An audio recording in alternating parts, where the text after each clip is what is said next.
Have you ever been in a relationship where everything seemed to be going well, but the moment the word commitment came up, your partner seemed to hit the brakes, or worse, run for the hills? It's one of the most frustrating and heartbreaking dynamics to experience, especially when you truly care about someone. If your partner has an avoidant attachment style, this fear of commitment likely runs deeper than you think.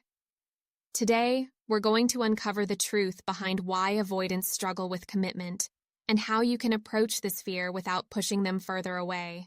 For someone with an avoidant attachment style, commitment can feel less like a romantic milestone and more like a trap. This fear doesn't come from a lack of love or care for their partner. It comes from a deep-seated belief that commitment equals losing their independence, their identity, or their emotional safety. Avoidants are wired to associate intimacy and dependency with risk, often because of past experiences where closeness led to disappointment, rejection, or hurt. Commitment for them is a reminder of that vulnerability. The closer they get to someone, the more their fears of being controlled or engulfed start to surface. This might look like pulling away after a period of closeness, avoiding future-oriented conversations, or even sabotaging the relationship to create distance.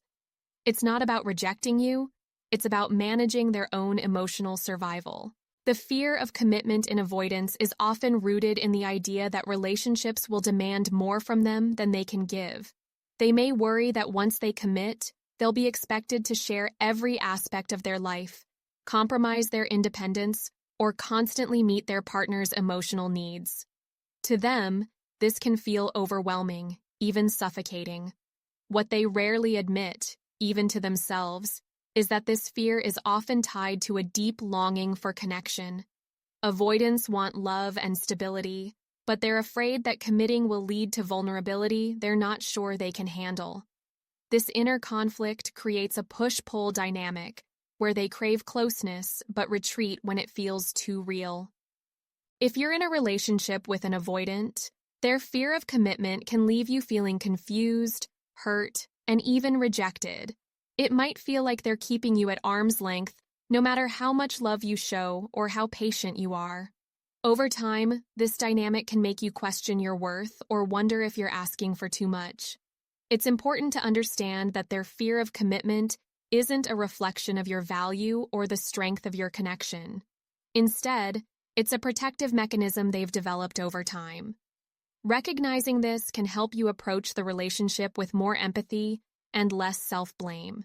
When dealing with an avoidant partner's fear of commitment, the key is creating a sense of safety, both for them and for yourself. Avoidants often need to feel like they can maintain their independence within a relationship, so pressuring them to commit or making demands about the future can backfire. Instead, focus on building trust gradually through small, consistent actions. Respecting their need for space is also crucial. When they pull away, it's easy to feel panicked or insecure, but giving them the room to process their emotions without chasing after them can actually bring them closer in the long run. At the same time, it's important to communicate your own needs calmly and clearly.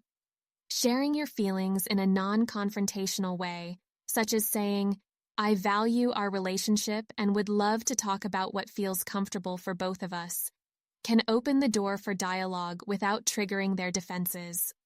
Remember, breaking through their fear of commitment isn't about fixing them or proving your worth. It's about creating an environment where they feel safe enough to explore vulnerability at their own pace. As much as you might love your avoidant partner, it's important to acknowledge when their fear of commitment is creating an imbalance in the relationship. If you find yourself constantly compromising your own needs or feeling emotionally drained, it might be time to step back and assess whether the relationship is meeting your needs. Commitment should be a partnership, not a one-sided effort to make someone else feel comfortable. Sometimes, giving your partner space to work through their fears can lead to growth and a stronger connection. But other times, the healthiest choice is recognizing when their fear of commitment is incompatible with your desire for a deeper relationship. Choosing to prioritize your own well-being isn't selfish, it's necessary.